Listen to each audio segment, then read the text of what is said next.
my strength as an animator comes in exploring new areas, like new frontiers, where people haven't been yet, understand the storytelling behind catching attention and keeping attention. My most viral video had something like 3 million views, which just goes to show that doesn't matter how niche your topic is, if you know some basic storytelling rules, you can make a video about anything. I paid that mistake and the hard way.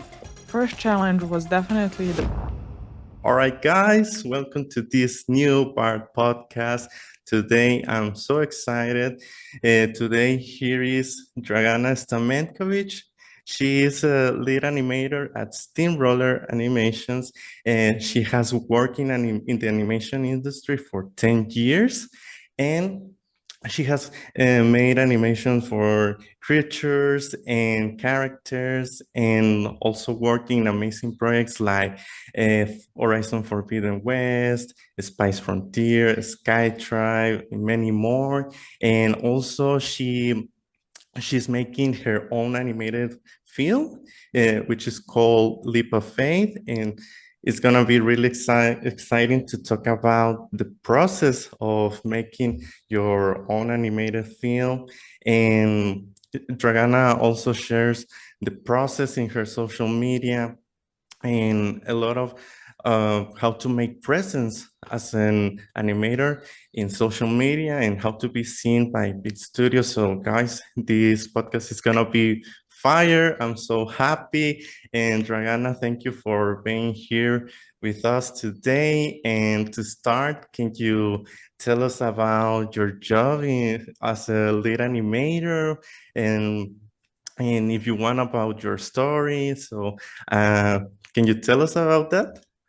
Yeah, thank you so much for having me, Valeria. I'm super excited to talk about all things animation. And my job is a lead animator. Well, like you said, I've been in the industry for about 10 years, worked on all kinds of projects, big studios, small studios, creature, character. So now I'm super happy that I can lead a team of animators and help them. As a lead in our studio, a lead is someone who helps a team either creatively or technically. So yeah, I'm happy I can do that. Great, great. Um, so to start, like, can you tell us? Well, we know that you've been working in these amazing projects like Horizon Forbidden, Skytribe, and all of those projects. Can you tell us what is the thing that you have loved the most in, or well, when you animate? Can you tell us what's the thing that you love the most about your profession? I love animation, but I also love other aspects of animation, like soft skills around animation industry, marketing, leading a team management. So all of these surrounding aspects that are supporting animation. And I'm super grateful that I have a job where I can experiment with what kind of trainings I can offer to my team. So it's not always animation related. How do you do blocking plus, or I don't know, any kind of technical new workflow we invent. But I'm allowed to experiment in all kinds of topics. Like, for example, I do a lot of training around storytelling, marketing for animation, animating for social media, all kinds of soft skill workshops. So anything that's in my area of interest at the moment, I'm kind of funneling that through my team trainings, and they always feel alive and they're always interactive. And that's honestly the best part of my job. And I love that I'm in a studio that is allowing artists to grow in other areas and not just animation. So, yeah. Wow, that sounds really, really cool. And I'm really curious about, well, about SteamRoller. How is to work there? I've seen like some TikToks of yours, and it is like a really cool environment. Can you tell us how it is to be there? Yeah, it's definitely a unique place to work at. And the studio has grown a lot. So when I joined, we had maybe, I don't know, 80 people or 80 animators. Wow. But now it's almost at 300. So Wow. there's a lot of things that change in the studio. Um, we got to publish our own first IP, our pilot episode Spice Frontier, so that's super exciting.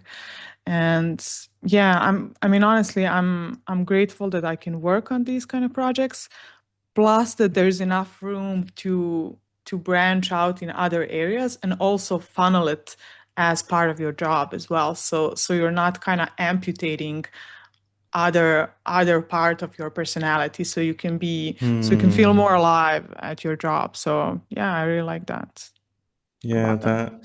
that sounds really great. Like the flexibility that you Mm. can be and express yourself. That sounds really cool. And something that uh, blew my mind, and I think a lot of people thought, "Wow, that this is crazy," is that you worked in this amazing game that is Horizon Forbidden West. Can you tell us about how was to work there and like all the challenges that were in that job? So it's been a while since we wrapped that project, at least 3 years, I feel like. But I remember a lot of the challenges came with animating those robotic creatures that need to move realistically, even though they were robots, those dinosaurs. And I remember we were watching a lot of bird references and chicken references, how chicken move, Mhm. and how we can use that in raptors. And we had an amazing supervisor, Jason Snyman. I believe he's now animation supervisor at Weta. He's like the Oh, well. best technical guru you will ever meet. He was always the one coming up with all kinds of um, technical cheats, tips, and tricks how we can optimize our workflows. He was the one that actually showed me the leg lock feature you can implement in quadrupeds, and I made a video about it, and that went semi-viral for a technical Maya tip.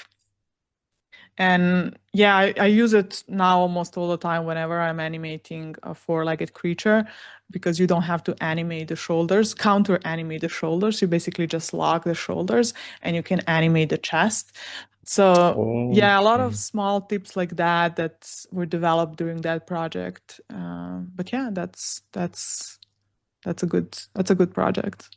Wow, that sounds really cool. That sounds really cool because I can imagine that, like you said, you you develop like even new softwares or new tools. Have you been in that case to develop new tools or scripts? I don't know. Well, I'm not a scripting girl, but I do like experimenting and learning new tools. I think I'm good at that. And I was learning ragdoll. I was a very early adopter of ragdoll alongside with Jason. And that was a very exciting time to kind of learn the software that nobody else knows yet, that there are no Hmm. tutorials out there online. So we were experimenting how can we utilize it in our production and for some follow through or secondary action. So that was super useful. I feel like my strength as an animator comes in exploring new areas, like new frontiers, where people haven't been yet. There, like Hmm. ragdoll. I was also in my previous studio. I was learning a lot about Ziva dynamics before Oh, Ziva yeah. was sold to Double Negative. Also, that was a time where there were no tutorials. You had to learn it from forums. You had to chat From with the the manual. studio founders. Yes, and we managed to make this really realistic bear animation I'm going to show you the link so you can have it as a B-roll footage. And later in Spice Frontier, I was the one that was the only animator that was tasked to animate in Unreal when Oh, Unreal still didn't have the proper animation tools. Now I feel like it's much oh, better situation, and they're trying to be the industry standard and to match Maya and Blender. But at a time when we were testing it and we were using it for Spice Frontier, that was still a very unknown area. So I feel like I'm good at figuring out new stuff, but whenever mm, I figure them out, I'm like, okay, let's move on to something else. wow. That's like a really good role because I don't know, it's like a pioneer that goes and discovers new things, right? That's really cool. Yeah, I mean, everything has its upsides and his downsides. So Yeah, for that sure. can be, I mean, if you need someone, when you figure out something that's so complex and so new, usually you want to keep that person to keep developing whatever you found out, right? But Mm, I don't know, I found out that that's not where my strength is. My strength is I want to find out and tell it to other people so other people can continue using it, and I'm going to go into discovering something new. So I'm not the person who will kind of stay with it and develop it and specialize in it till the end. I'm mm, more like I'm gonna figure it out. I'm gonna learn everybody else in the team, and yeah, kind of set the ground foot for new either technologies, tools, or processes in the studio. And I feel like right. every animator has something like that, something where they're good at, and yeah, I don't know. And now that you talk about the Spice Frontier, amazing film. I already saw it and really cool.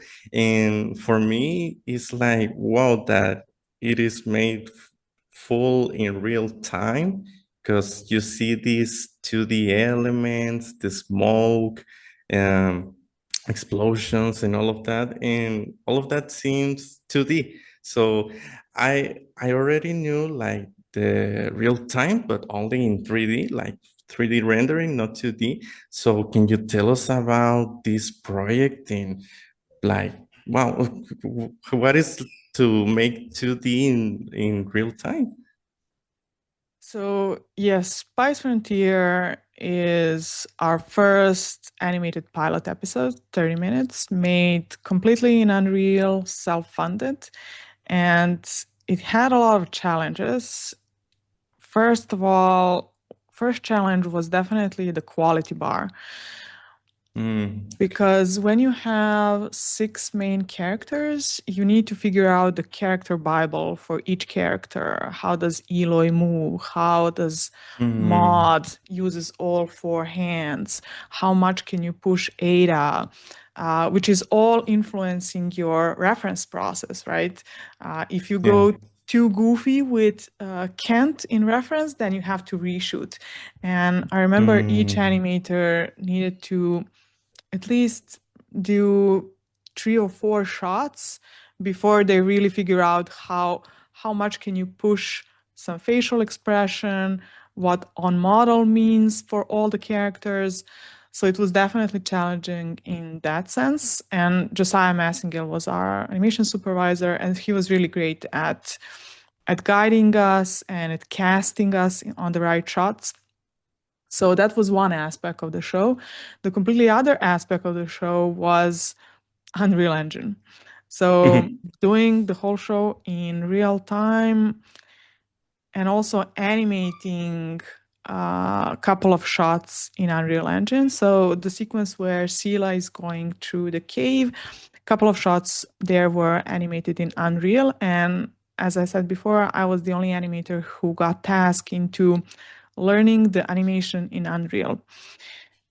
Now, this was all new for us, and it was a lot of communication and back and forth with the rigging team because they were also learning how to make a custom rig mm, in all Unreal right. Engine. So they needed Wow. to basically made a duplicate Scylla rig in Unreal Engine that could do Wow. all the things that Maya rig can do.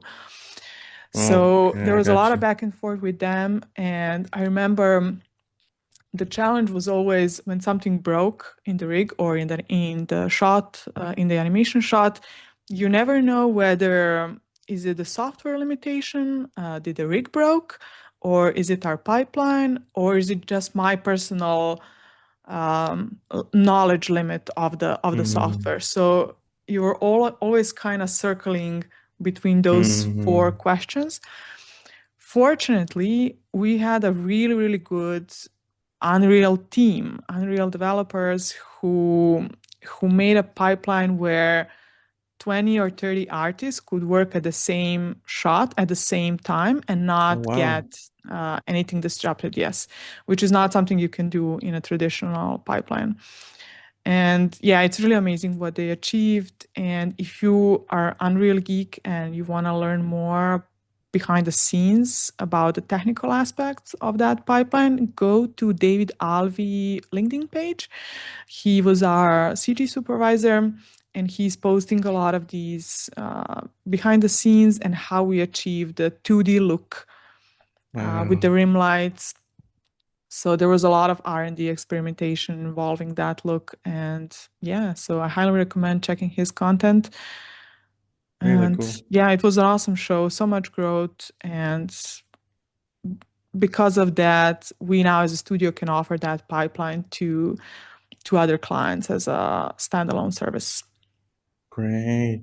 Well, with that you said that there were like 30 people in one shot, like so Unreal can give you this that you can collaborate, but at the same time in Yep.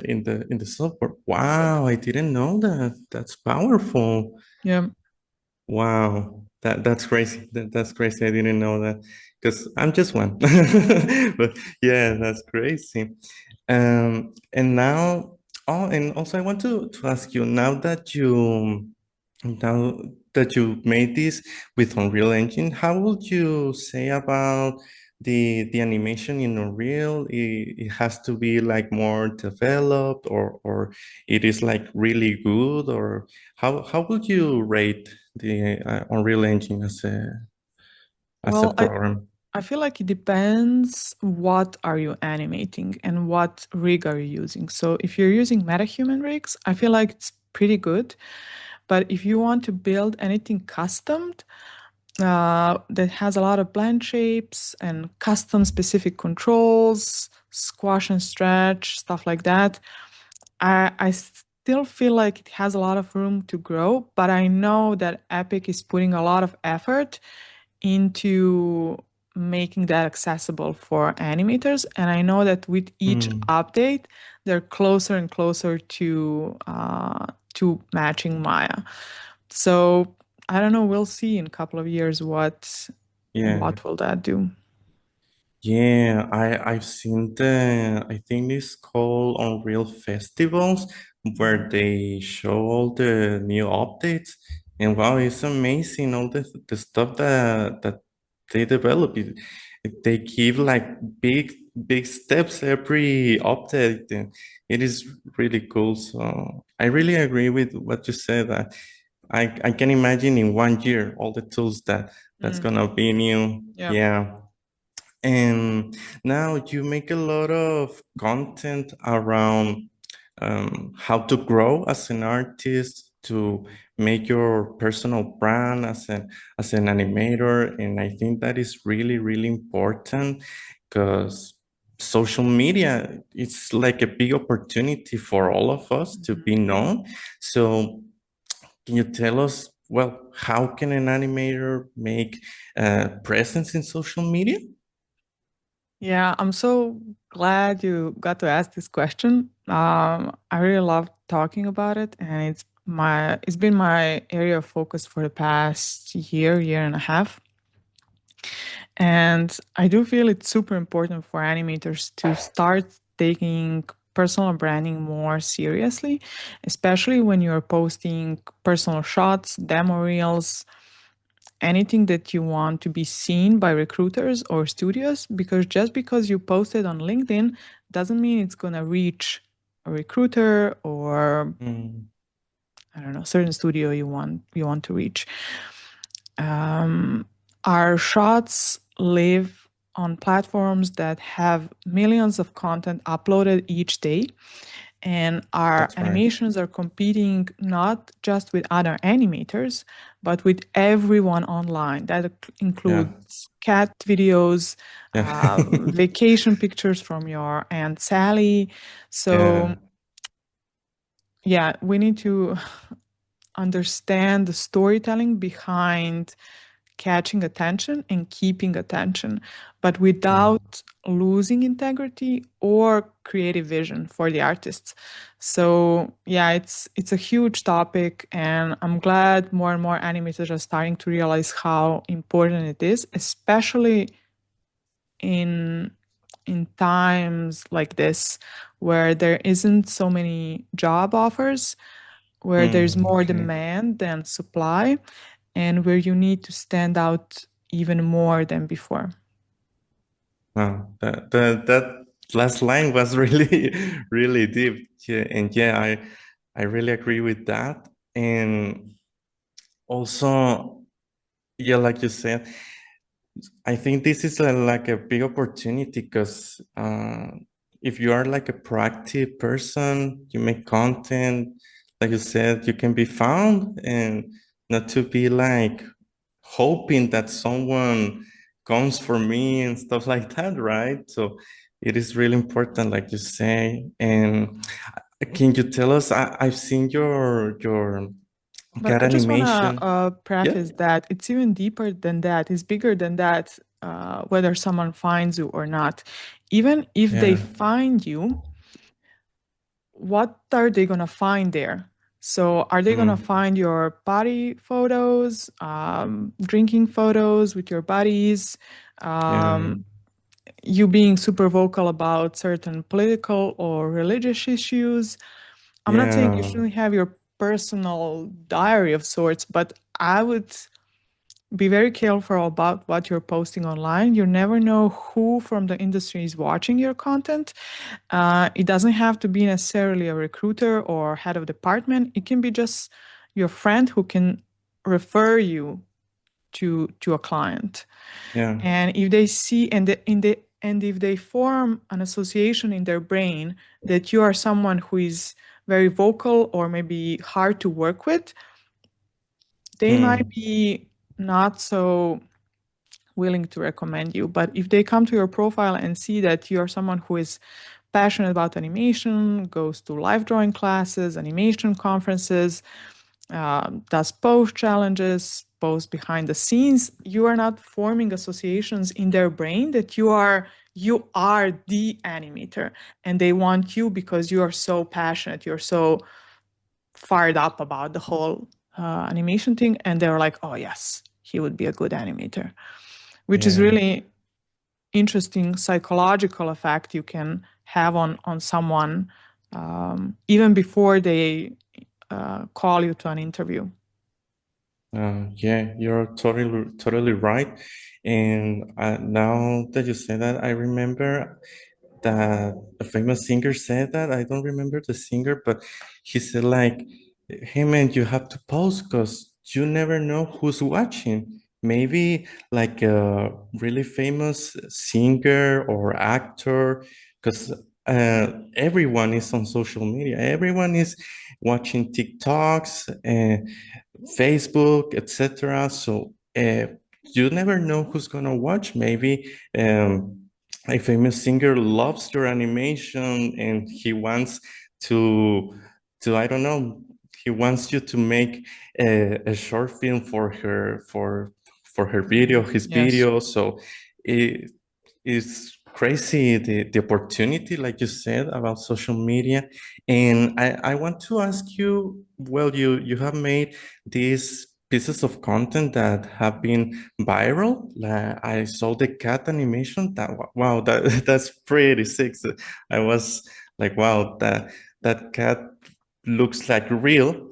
And I want to to know how do you approach to make content that has a lot of engagement and can even go viral? So I approach all my content super strategically. Right. My most viral video had something like 3 million views, and the video was Wow. about a very niche Animbot Maya tip, which just goes to show that doesn't matter how niche your topic is, if you know some basic storytelling rules, you can make a video about anything. And after every video I post, I analyze almost religiously the analytics, and I let those analytics influence my next video. So I don't batch Mm, produce. I'm almost like a scientist who is always testing whether this mm, content was good or not, what was good, what was not. And I'm looking at the mm, retention graph. At what point did the audience leave? When was the mm, what does the flat line means in the retention graph? So what is a good hook? What's a bad hook? How do you mm, start a video in terms of movement, in terms of color? So there's so many elements in making a viral video, and yeah, I it's definitely been a long journey into learning all of this in the past mm, year or so.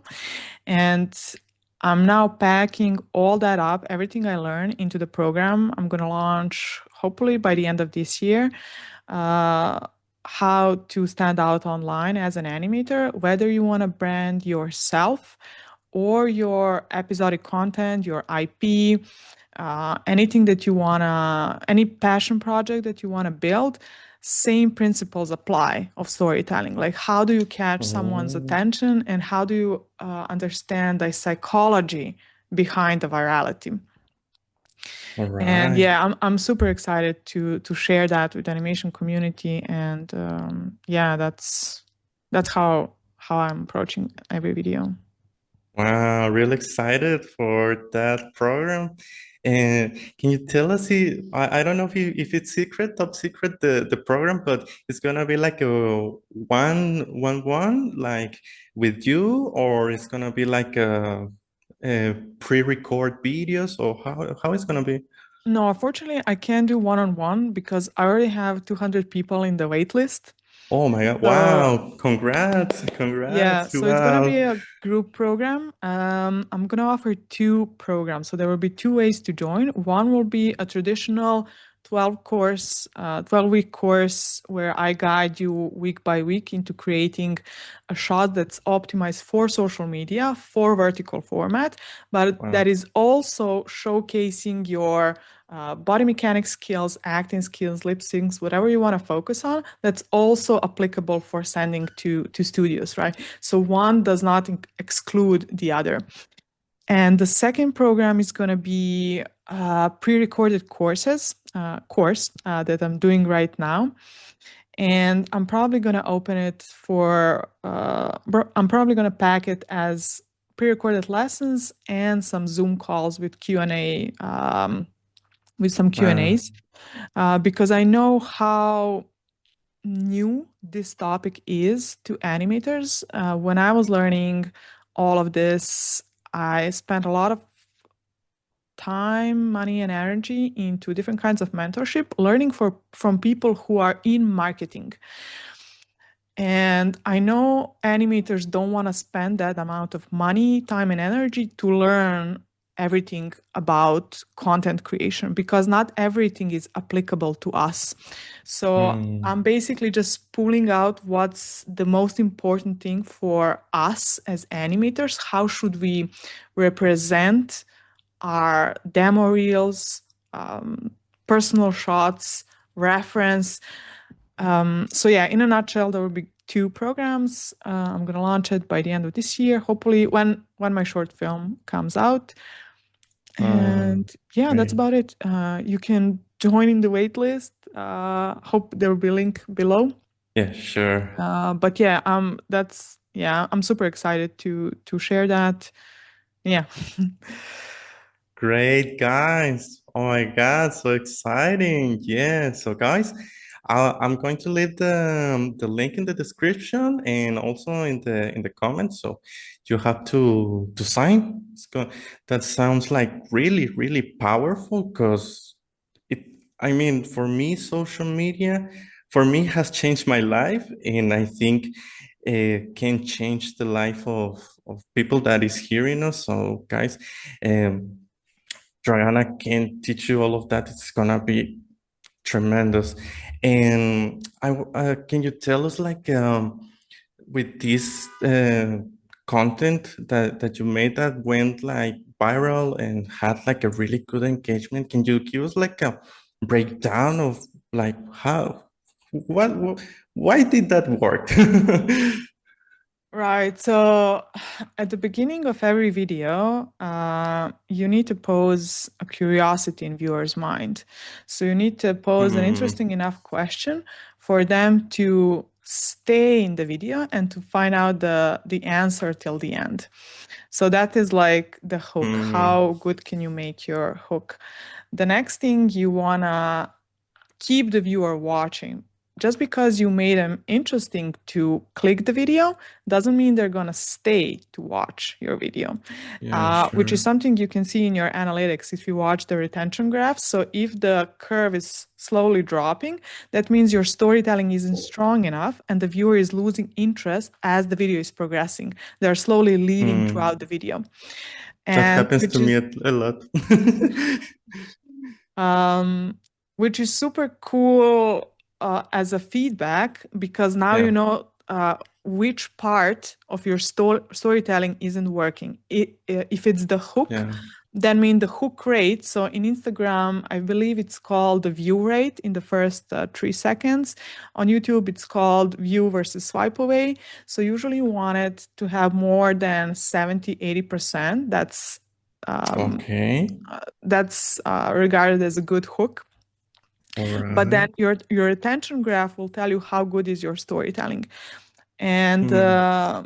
of course, the ending. So the shareability part, how good do you end the video, whether it's prompting someone to share the video, that depends from platform to platform. So Instagram, for example, is Hmm. very share oriented, while YouTube isn't as much. YouTube prefers storytelling more, while Instagram, I found, prefers more value. The more value you can give on Instagram, that's usually something that will trigger the shareability, whether that value is coming in education form or in entertainment form. And of course, there are Hmm. other differences between the platforms, but yeah, you can optimize for different things. LinkedIn, for example, it's a completely different beast, and not a lot of people are Hmm. honestly utilizing it. Like the other day, I saw the metrics that almost a billion registered users exist on LinkedIn, but only Oh, 20%, like 200 millions, are using it on a weekly basis, which means 80% of users are passive users. all right. And which is actually a good news for us as animators because that means there's a lot of room for growth. And Yeah. yeah, so there's LinkedIn is a completely different beast. How you can LinkedIn is, for example, optimizing more for comment section. So comment section, I'm not sure if you noticed, but every time someone comments on the post you commented, you get a notification. Okay.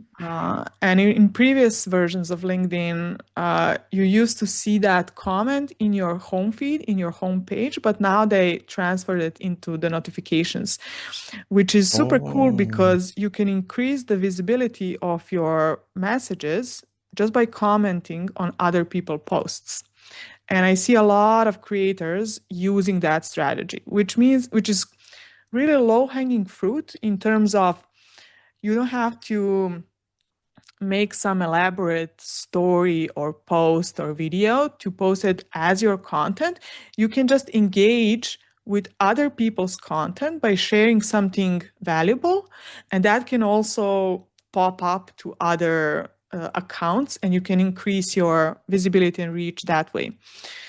Oh, So each platform has its own rules, but I feel like the storytelling structure and storytelling tactics are somewhat universal, which again, it's something I'm gonna super deep dive into my program. And yeah, that's kind of the wow. plan. Wow, I didn't know that about LinkedIn. That's really interesting. And also I started to use LinkedIn like 5 months ago, and I didn't realize that wow, it is so powerful because now it looks like well, people is making like content because earlier I thought like LinkedIn it was just for CVs, only to Mhm. watch the CV. But now that I see LinkedIn, it looks like I don't want to say like a Facebook, but kind of it like you have this feed with new things because, like I said, it was just CVs earlier, but well, it is so powerful, and also like I see a lot of people like making blogs, and Mhm. it is like a really written based, like it's the text is really powerful in LinkedIn, right? Yeah, I mean, LinkedIn is slowly. Um, in the beginning, they had mostly like professional, business, work-related content, but I more and more see more personal content appear on LinkedIn as well, especially with the appearance of Shorts feed. Not all users have activated Shorts feed, but LinkedIn is also utilizing Shorts that Oh. are not just appearing in your homepage, but in the Shorts homepage. So yeah, LinkedIn is super powerful. Yes. Yeah.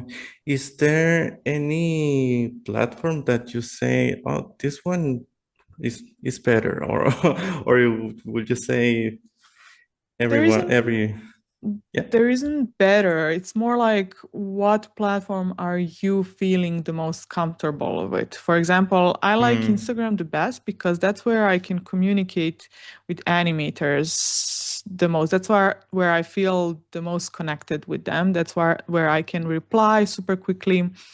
And Hmm. I like to, from time to time, I like to design these nice posts and stories in Canva. So I like that element of design and storytelling and communicating with your audience at the same time.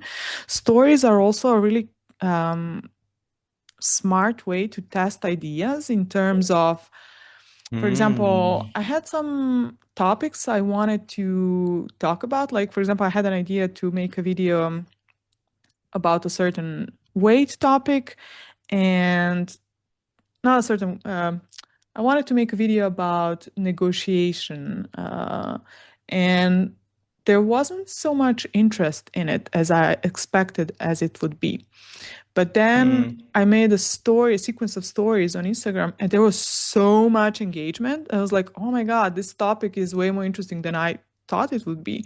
So it's a really cool and quick way to test whether it's worth putting more effort into this topic, whether Hmm. people are interested in it. And I often do some polls on my stories to kind of ask my audience, hey, what would you like to see in my course, or what's something you were missing in other courses. So I'm listening to people and I'm trying to give them what they want, but at the same time also not losing myself. Oh, That's important too. yeah, yeah, that happens to me. So that happens to me because sometimes I'm like putting a lot of effort, but like you said, maybe maybe the public doesn't want that, Hmm. and you make a lot of effort, and then you publish the video, and only got like 2 views, and it is like wow. So wow, you said a good advice there, like te- find those tools to make those testings, right? Like Yeah. stories and analytics. So yeah, that's really powerful. And I want to talk about your animated film, Leap of Faith. Hmm. Then I've seen your TikToks of the process. It looks really, really cool. Can you tell us about, well, the process of making your own animated short film? Because I can imagine it is not a easy task. Yeah, so Leap of Faith is a short film I've been developing for the past 4 years. And it's been a long journey. Almost 30 people went through that project.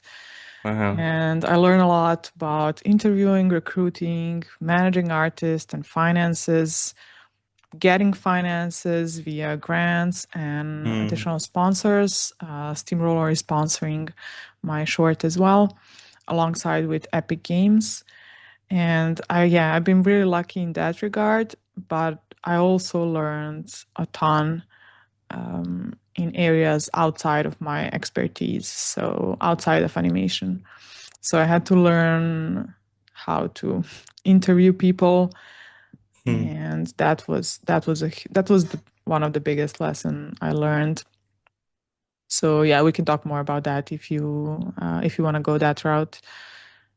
Yeah, yeah, because I watching your TikToks, like it is really important those soft skills about communication. Yeah. Can you tell us the importance of the communication skills? Yeah, so when I first got the money for the grant, I hired some really talented artists that had amazing reels. And either I knew them or I got their referral to a close circle of former colleagues or acquaintances. And I had a really loose boundaries in terms of deadline and Hmm. misaligned expectations because somehow in my mind I thought this is a passion project. We can just be creative. We don't need rules and guidelines. Oh. We can basically manage ourselves. We don't need some external deadlines or Hmm. guidelines. But of course, I paid that mistake and the hard way because here's a typical example that was happening in my project. So I used to give a deadline, and since the animator was so good and so skilled, I was expecting them to kind of wrap the notes I gave them by the deadline we agreed on. Unfortunately, it happened a lot that when the deadline came, the animator had some unexpected event.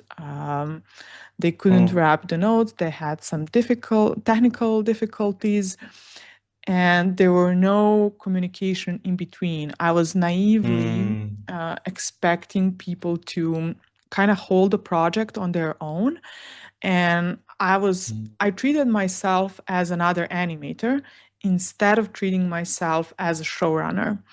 And I paid that Hmm. mistake heavily, and I learned the lessons hard way that no matter how talented and skilled the artist is, you always need to check almost daily with them. Hey, how's it going? Hey, are we on track to wrap up by day date? Hey, do you have any difficulties with your shot? Either with technical stuff or creative stuff. So that's important because of two reasons. First, you're kind of keeping the progress of your short.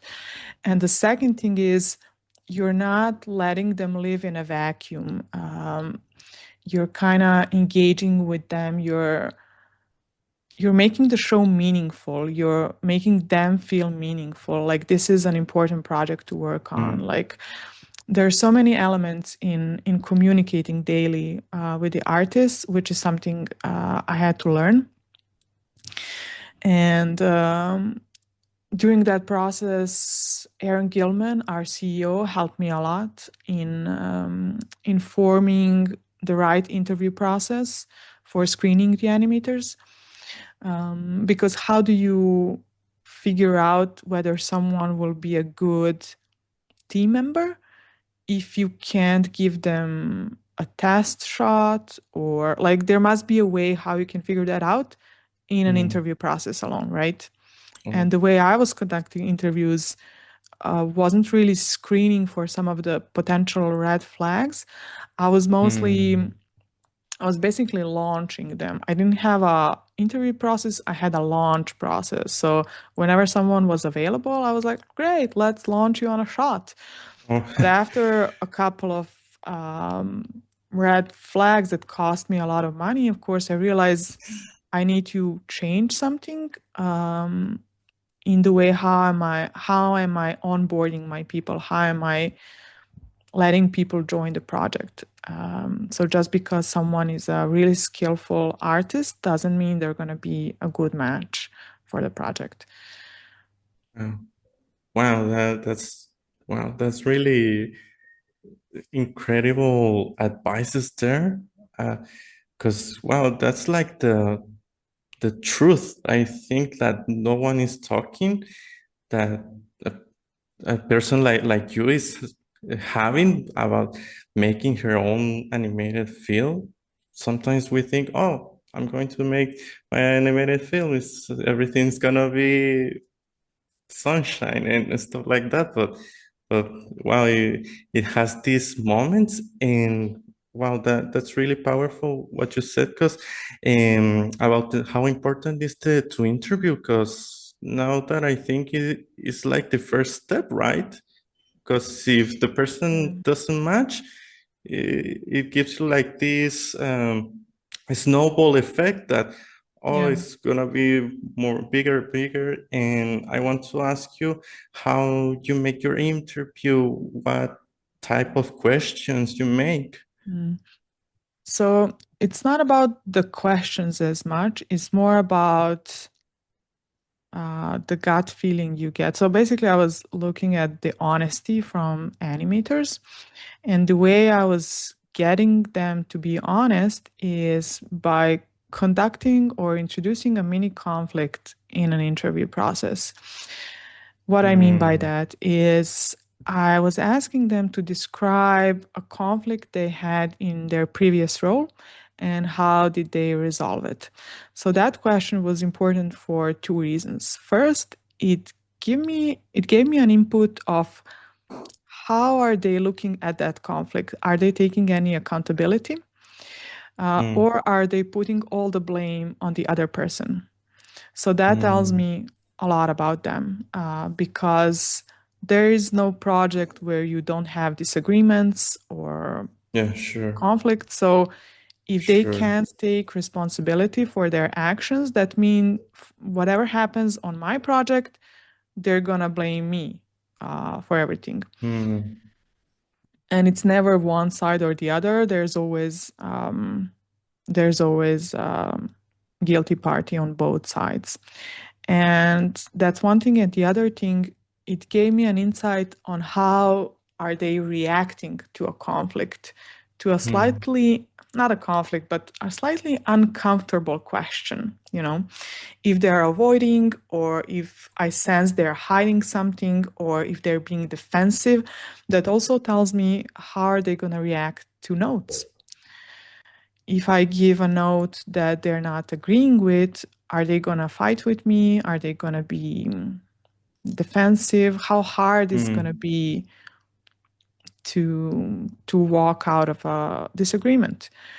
And that process was really crucial in screening for good artists. And thankfully, I was able to find some really really good artists uh, that were able to finish the shots. So yeah, having a good mentor and someone to guide you in areas outside of your expertise is essential when you're doing passion projects because they don't involve just you animating. They involve budget Mm. skills, people management skills, conflict skills. Wow. So yeah. Wow, that's a lot. That's a lot of things that I think like we as spectators we don't see, but it is really powerful all the truth that you're sharing, and I think a lot of people that you're gonna help that maybe they're starting something like their own animated film or like a supervisor role. I think those advices that you gave are so powerful. And can you tell us like what's the biggest lesson that you've learned in making this animated film? Get a mentor sooner, Okay, okay. because a lot of the mistakes I learned could have been avoided if I just reach out to a mentor sooner. For example, Aaron helped me Mm, a lot with interview process, but then Amanda Renfro, our head of animation department, helped me a lot when it came to bidding processes, because I knew how to bid animation shots, because I knew how much time do you approximately need to finish a shot of a certain complexity, because that was again my area of expertise. But then again, how do you bid a modeling task or a rigging task? Uh, that's not your area of expertise. You might know some rigging, you might know some modeling, but how do you actually put a proper bid and a proper rate to other departments? So, for example, in rigging, I learned that it's much better to bid for the whole asset than to bid and to pay hourly, because mm, hourly you can basically drain your budget and still not have the rig you envisioned having, which is a whole other problem. You envisioning a perfect rig which doesn't exist. And I remember we had a lot of back and forth with rigging process as well, because I used to ask a certain rig feature, and the rigger, I had a really great rigger, and the rigger would implement a rig feature, but that rig feature would then break something else. And I didn't know what would that break in the background. So there were a lot oh, of unknowns in the mm, rigging process. And that's problematic when you are paying by the hour, because the rigging mm, artist is doing all your notes, but somehow we are not getting to the final point, which is also a communication issue that's stemming from me mm, not knowing how the whole rigging process and pipeline and bidding works. Um, mm, and in that case, is much better to bid by the asset, like how much can you pay for the whole joint system, and then pay for the whole skinning system, and then maybe wow. pay for some maintenance, and that's it. I feel like that's a much better process than to bid and pay by the hour.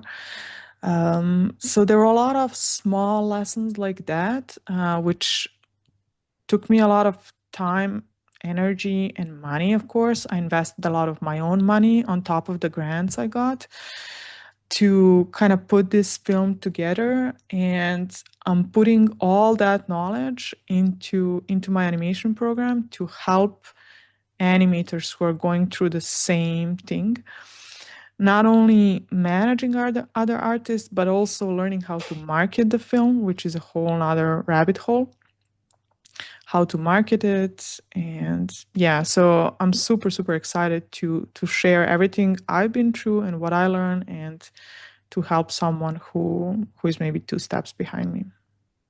Wow, I can imagine with all of the things that you've said, like it is so challenging to measure the time, right? Like the expectations. I want to ask you, how do you manage the expectations? Like how do you don't give up when the things don't go wrong? Because I can imagine like Mm, you can have like this time for this deadline, but oh, is we can accomplish it because this happened and this happened.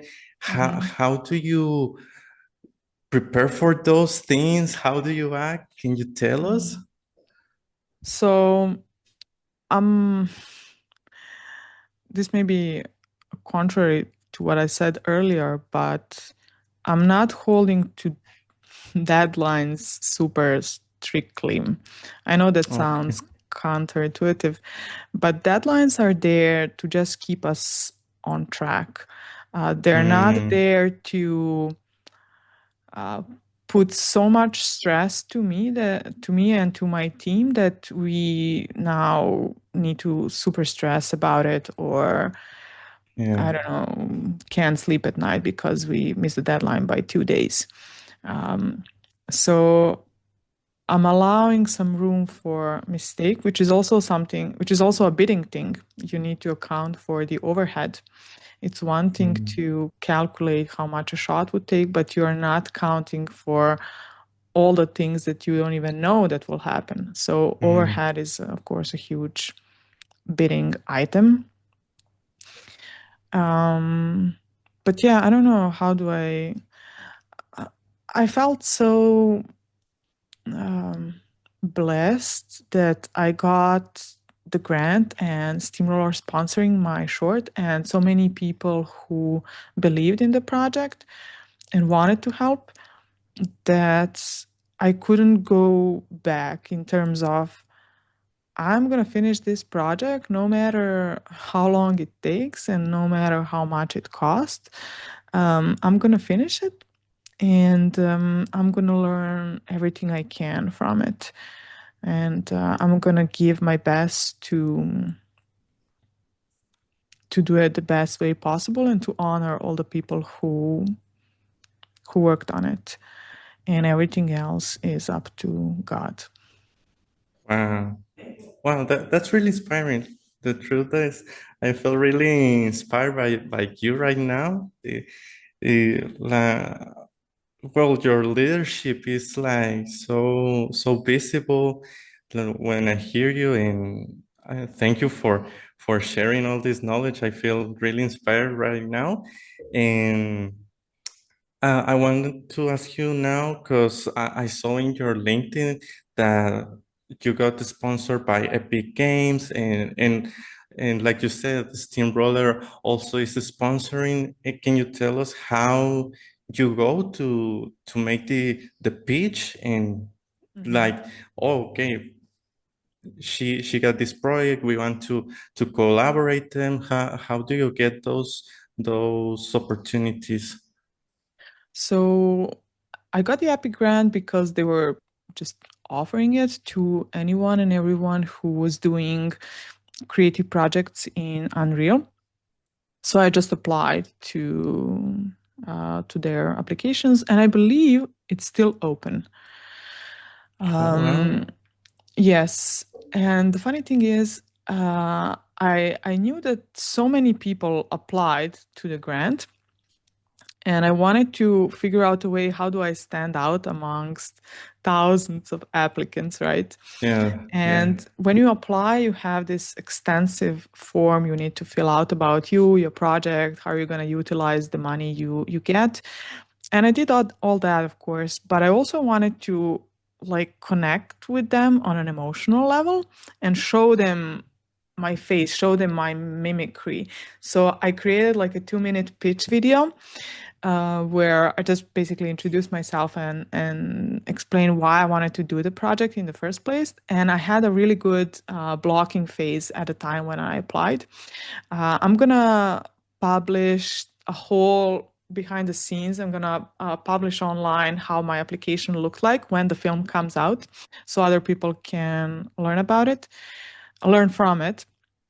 But basically, even then I was intuitively using some I don't want to use tricks, but some I'm going to use tricks of how do you catch someone attention in a Hmm. sea of so many people standing next to you.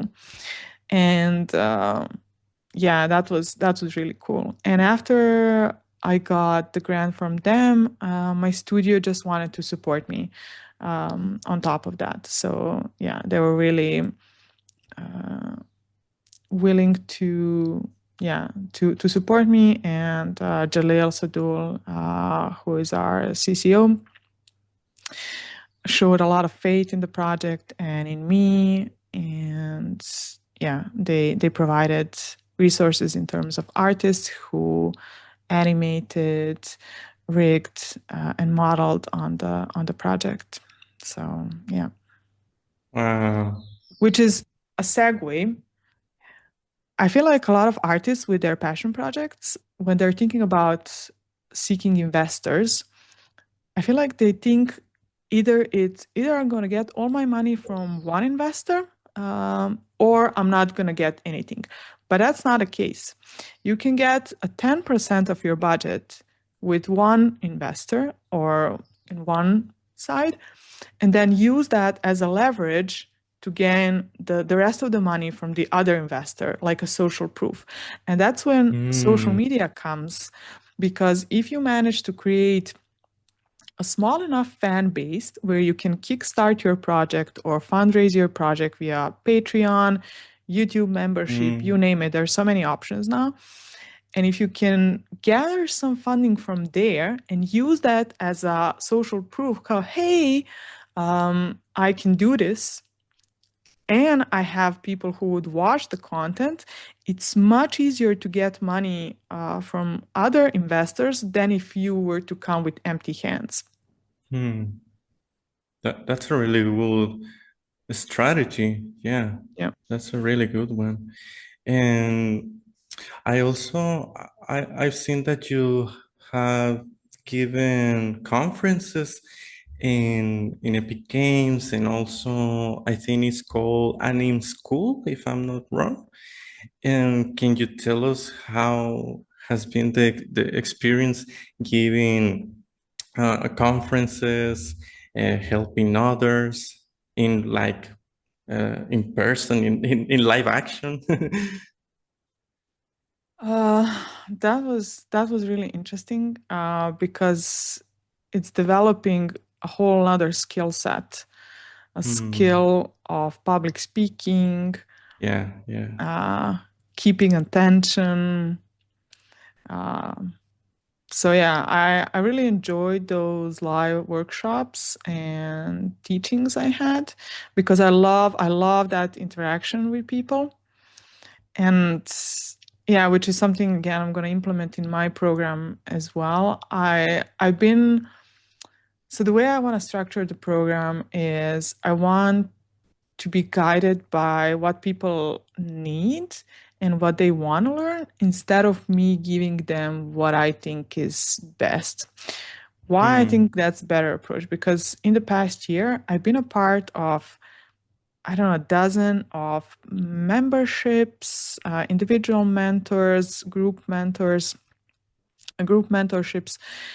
And I saw that when you give a presentation, I feel like people lose attention more that way.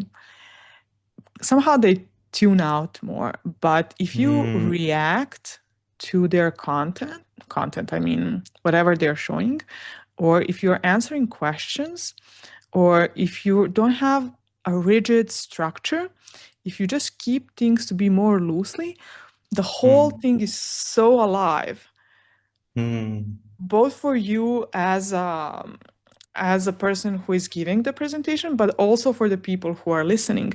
Because if you, the person who is giving the presentation, is alive and is in the moment, it's present, it's going to be so much better for the person who is listening on the other side than if you were dulled and just going through the motions, which is, again, something you can utilize in your job as an animator when you're doing trainings, or if you want to do pitches for your passion project. So yeah. And I think that everything is like related, right? I think some things that you apply in social media can be applied to in public speaking and training, stuff like that. Yeah, there's so much of the storytelling tactics that I learned while making my viral videos, because for each video, especially the ones where I'm doing voiceovers, I'm spending a lot of time in writing the scripts. Which is another skill of copywriting. Yeah. How do you write a script that's where each line is so uniquely designed, so it's interesting enough and it's leading the viewer to watch the next line. So anyway, the skills of copywriting can translate to the skills of giving presentations or trainings, because, for example, I just did this workshop with my team the other day in SteamRoller. We were discussing what were some of the good stories versus the bad stories. And one of the animators was telling a story that wasn't quite clicking with a team, and we were analyzing what's wrong with this story, why it's so hard for us to follow that story compared to the stories other people told, and that they were much more engaging. And the problem is, for example, I want to tell a story how I went to the grocery store to buy some breakfast, but if I keep tangenting on the side stories, but then my friend called me and then we talked about her cat dying. So suddenly that story has a split. And the viewer now has to keep track of two stories. You going to the grocery store, but also your friend cat's dying and how she's now sad and needs to call you and something happened. And then imagine another tangent happening. You cross the street, but I don't know, a car maybe hits you slightly or yells at you, and then you feel annoyed. So there's like your attention splits again, and then you lose the focus why you went to the grocery stores in the first place, which is now something I'm really conscious of whenever I'm talking to someone. How not fast, but how concise and clear I am to finish the story, and how can I steer off different tangents, which is true in a YouTube video, in a shorts video, in a post you made, anything you do online. When you are driving too many side tangents from your original story, it's hard for people to follow. Wow. Yeah, I can imagine. That happened to me I was watching a movie. I don't remember what movie it was, but it was so, at the beginning, it was a good one. And then, like, I remember that the main character turned into like a vampire. And it was like, what? I mean, it was nothing to do with what was the beginning. So that's so true what you're talking. Because then when he transformed, I was like, no, this is a joke. I was like, no, I can take this serious. And so that's so true what you're saying. And I want to ask you, I, a lot of people say this, like, storytelling is like so important. And I've seen videos of people that say even more important than, like, I don't know, the numbers. A good storytelling is gonna give you a good engagement in the first place. So can you tell us what's the structure of a good storytelling? So I use that structure in the recent post I made on LinkedIn. And so there are a couple of rules, but the one I'm most focusing on is the change in heroes' mindset from the beginning of the story till the end. So in my most viral video, I start the story with, I thought animating a horse would be easy, which is automatic indication to the viewer, so why isn't it easy? What's about horses that's so hard to animate? And it's also an indication that I changed my mind about animating horses, and the viewer is now here to stay to find out why did I change my mind. So there is a change in hero's journey. In my case, I was the hero of my story, but on LinkedIn, I use the same storytelling tactic. So, for example, the other couple of weeks ago, I posted a poster for my short film, Leap of Fate. And an average animator online would take that poster and they would write something like, here is the poster for my film, right? And that would get, I don't know, a solid amount of engagement from mostly from people who love you, who already know you. But for an unknown viewer, that would be like, so what? Why should I care? So when you post a personal shot or a demo reel or I don't know, a screenshot from your behind the scenes, and when you say this is my demo reel, you're basically showing and you're saying the same thing. So the viewer is like, it's redundant. There are like two things that are saying the same. It's like saying you post a picture of your phone and you say, this is my phone. So, there is no story there. It's just a statement. It's just this is. So what I did with that poster is I told a story first and I used the poster just as a symbol of that story. And that had far better engagement and reach than if I were to just say, hey, this is a poster for my new movie. And the story I told was the change in my mindset I had about animating during COVID when I was working for MPC, and how that mindset changed now 5 years later when I'm making my own short film. And that is something a lot of people could relate to, which triggered a lot of the comment section, which also increased the reach.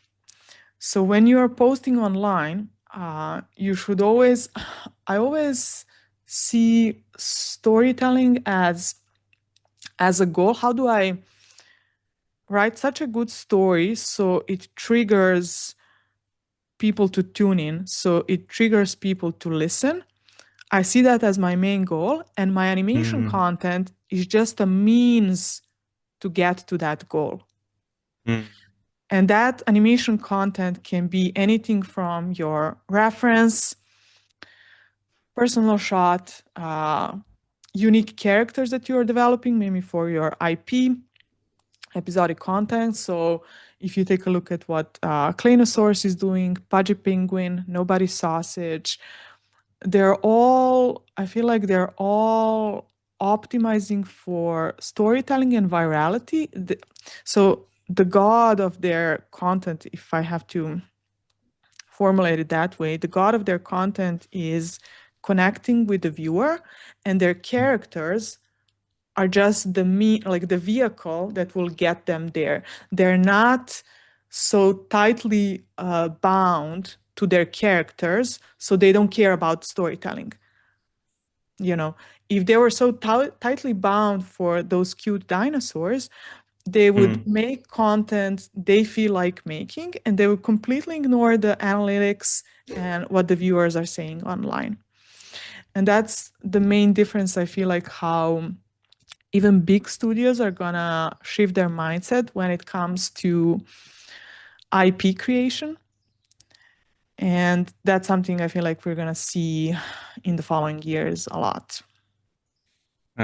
Yeah, that's something I want to ask you. How do you see the future of animation? And also if you can share us, well, first the future of animation and the animation, but in social media, how animators are going to approach their social presence.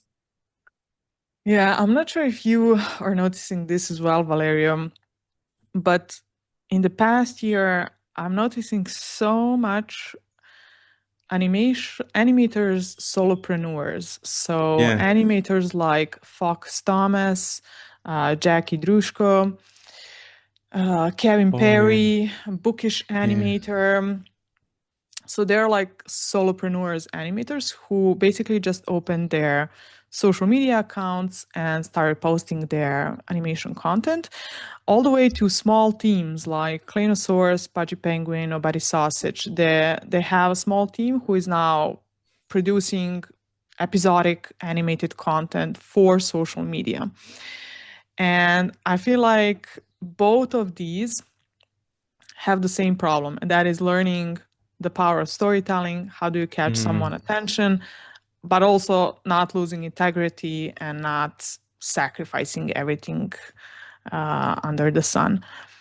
And developing an IP on social media first and creating fans that love you or your brand is way cheaper to do than if you were to pump millions into a feature film and cross Mm. fingers it will go well in the box Yeah, office. that's so true. That's so true. Yeah, and I think we're going to see that more and more. Big and small studios testing content in vertical format first, seeing whether some jokes work, whether some characters are appealing, what combinations of characters, what type of engagement they're getting, and letting that influence the long form content. And I'm sure if you know about Zoomies, No, no, I don't know. Zoomies is a content series Agora Studio created, and they're doing super well on TikTok. Okay. And I feel if you start your brand in a similar footsteps they are, it's much easier to launch any kind of merch or game or long format content once you already have characters who like your once you already have viewers who like your characters. Oh, now I see. That's great. And yeah, that's powerful because that I didn't think that the thing that you said about crossing the fingers that, oh my God, oh, hopefully this works with this big studio.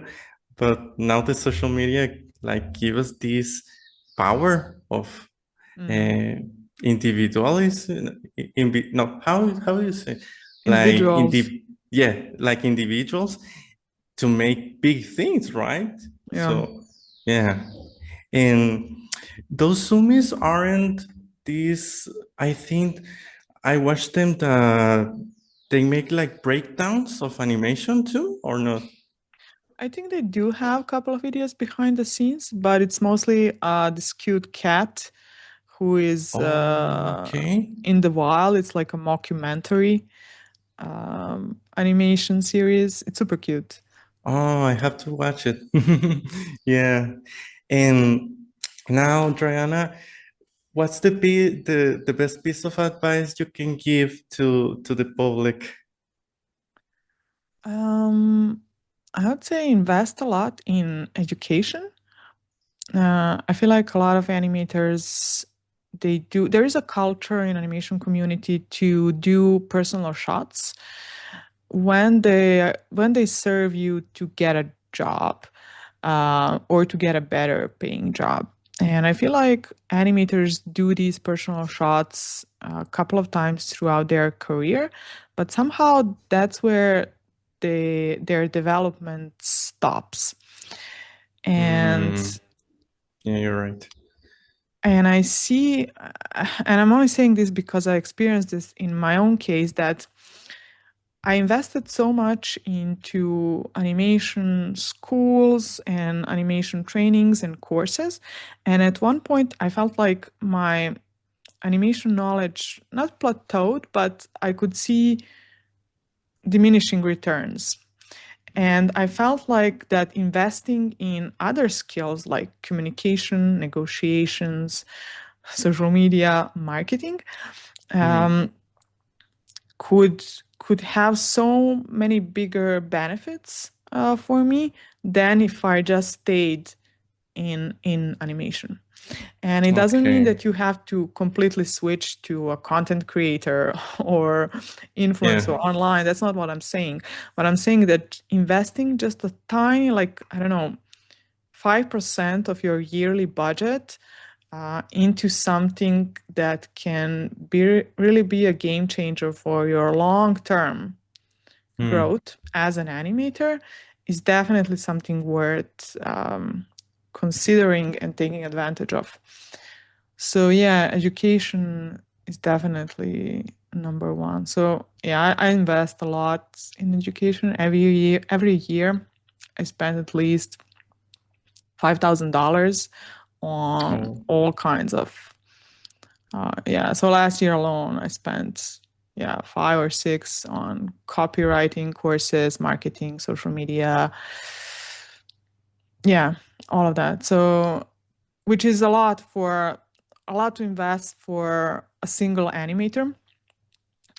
And I'm hoping to kind of condense all of that knowledge into digestible lessons that are highly applicable for animators. Like, how can you already use the content you already have, so your personal shots, and just give them a different perspective and upload them on social media so they're optimized for viewership and bigger reach? Because when studios can reach out to you and recruiters reach out to you, you have way, way, way more leverage in negotiating mm, your job than if you were to reach out to them.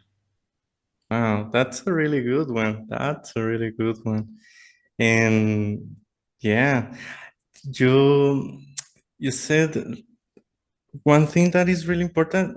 I mean, all of you said that all those other skills gave you like more opportunities. You don't remember me about Roger Federer? I don't know if you know him, the tennis player. Mm-hmm. But yeah, I think that's really true about what you're saying, because like he's not the best player, but he developed all these other skills about Mm-hmm. negotiation, and he gives conferences too. So it is like so true what you're saying, because the number one doesn't have those type of things, and you always remember more Roger Federer when you talk about tennis. Well, that happens to Mm-hmm. me, so that's an analogy that I made, and Wow, so that's a yeah, really that strong point. Yeah. yeah, so uh, it's really cool what you're saying, because I think that, mm, well, I think every person will have their own abilities, but like you say, if we only stay in one thing, we're Mm-hmm. not like approaching all the other stuff that maybe we could get, right? So Yeah. that's so powerful. And like you said, maybe we get like a little bit like, oh no, I don't want to know other things, because it's like really other stuff that of my profession, right?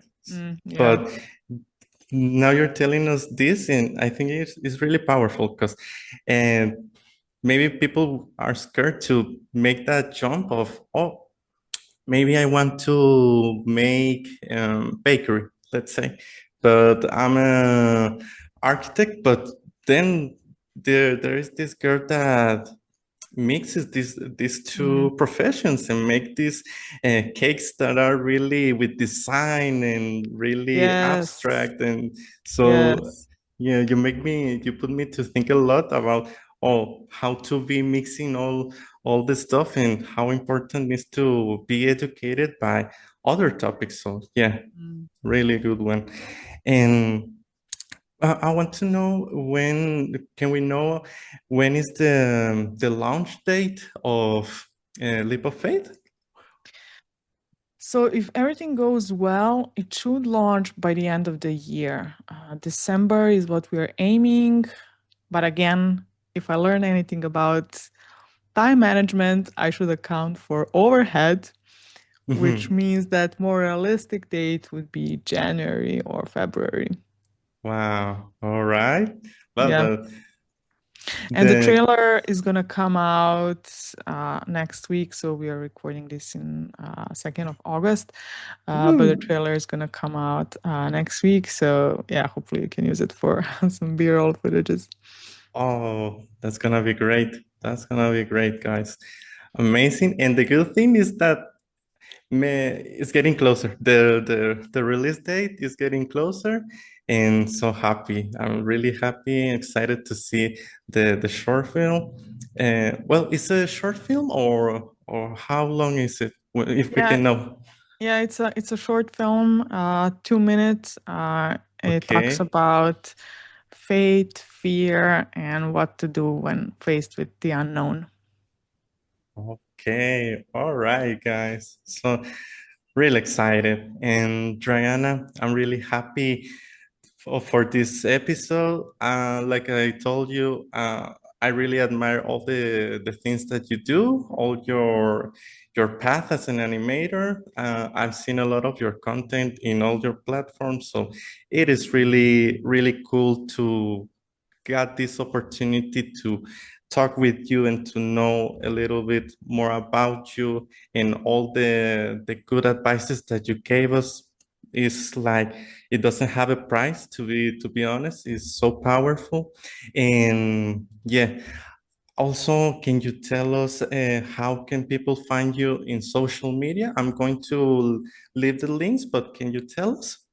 Yeah, I'm on Instagram. I'm at Dragana, and that's my username on YouTube as well. And on LinkedIn, I'm just under my name, so you can find me there. But I'm super grateful and happy for the invite, Valerio, and I'm joyful to see how many animators are venturing into social media like yourself with the YouTube channel, because it does give you other skills. Like you're probably learning a lot just by doing these Yeah. videos and these podcasts, which is not something animating can give you. Yes. So thank you again for inviting me and for giving me the space to talk about these topics that are very dear and near to my heart. And yeah, I hope your YouTube channel gives you a lot of benefits and joy in the future as well. Yeah, thank you very much for those kind words. And so guys, follow Dragana. Also sign to the mentorships, and let's wait for the new film, Leap of Faith. It's coming soon, and the programs is gonna be amazing. You're gonna learn a lot from Dragana, and it was amazing this podcast. Thank you, Dragana, and see Thank you you, in the Valerio. next one, guys. Bye bye.